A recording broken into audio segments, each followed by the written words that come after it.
இனிய வணக்கங்கள். எல்லாரும் எப்படி இருக்கீங்க? இங்க நாங்க ரொம்ப நல்லா இருக்கோம். மீண்டும் இப்பதிவின் மூலமா உங்களை சந்திக்கிறதுல ரொம்ப சந்தோஷங்க. இந்த உலகத்துல கொஞ்சம் நமக்கு தெரிஞ்ச பழங்கள் இருக்கு, தெரியாத பழங்கள் நிறைய இருக்கு. அப்படிப்பட்ட பழங்கள்ல நமக்கு ஆற்றலும் சத்துக்களும் நிறைய கிடைக்குது. அப்படிப்பட்ட ஒரு பழத்தை தான் நான் இப்போ உங்களுக்கு காமிக்க போறேன். லொங்கான் பழம், லோங்கன் பழம் அப்படின்னு எல்லாம் சொல்லுவாங்க. இந்த பழத்தை நீங்க பார்த்திருக்கீங்களா? பாருங்க, லிச்சி பழ வகையை சேர்ந்ததுங்க இந்த பழம். இதனுடைய ஓடுகள் பாருங்க, காக்கி நிறத்துல இருக்கு.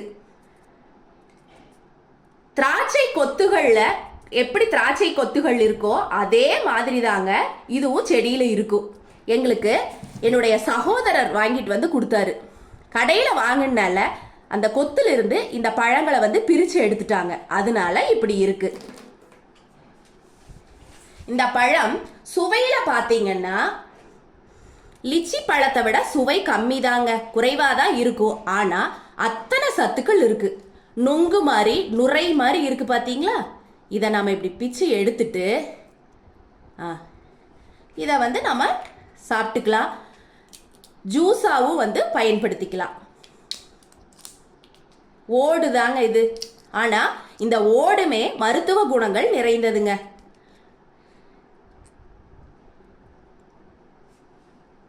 இந்த விதைகள் பாருங்க எப்படி இருக்குன்னு. இந்த விதைகளும் அதிகப்படியான சத்துக்களை வந்து கொண்டிருக்குது பாருங்க.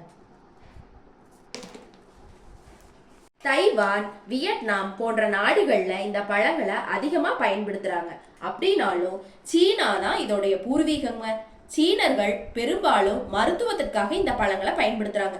பாம்பு கடிக்கே மருந்தா பயன்படுத்துறாங்கன்னா பாருங்களேன். இரும்பு சத்து ரொம்ப நிறைஞ்சிருக்குங்க. இதுல பொட்டாசியம் சத்தும் இருக்கு. அதிகப்படியான ஊட்டச்சத்துக்களை கொண்டிருக்கிறதுனால ரத்த சோகைக்கு இது ஒரு மருந்துங்க. தூக்கமின்மை பிரச்சனைய இது சரி பண்ணுது.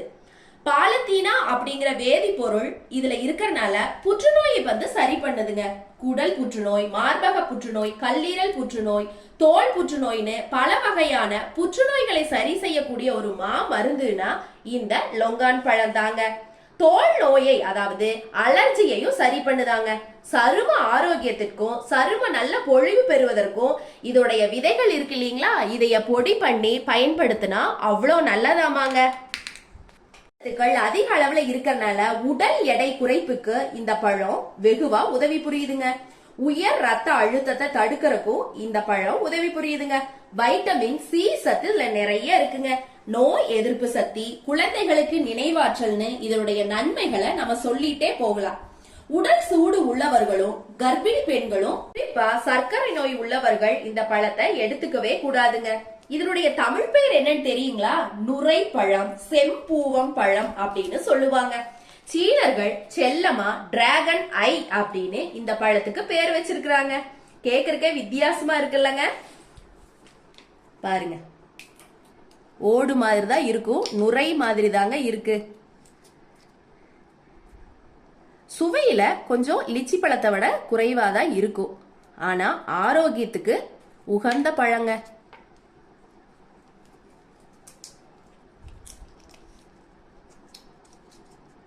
மலை பகுதிகளில் தான் இந்த செடியை நல்லா வளர்க்க முடியும்.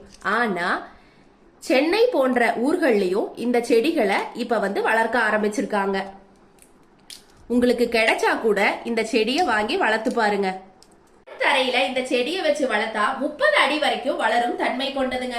மாடியில வச்சு வளர்க்கணும்னா 10 அடி முதல் 15 அடி வரை வளரும் தன்மை கொண்டதுங்க. மழை காலத்துலதான் பூக்கள் அதிகமா கொடுக்குங்க. வருடத்திற்கு 4 முறை அறுவடை செய்வாங்களாமா. இந்த பதிவு உங்களுக்கு பயனுள்ளதா இருந்திருக்குன்னு நினைக்கிறேங்க. கண்டிப்பா நீங்களும் இந்த பழம் கிடைச்சா வாங்கி சாப்பிடுங்க. மீண்டும் ஒரு பதிவில் உங்களை சந்திக்கிறேன். நம்மளுடைய அலைவரிசையை முதல் முறையா பாக்குறீங்கன்னா சப்ஸ்கிரைப் பட்டனை தொட்டு அழுத்திருங்க. உங்களது மேலான கருத்துக்களை கருத்து பெட்டியில பதிவிடுங்க. நன்றி, வணக்கம்.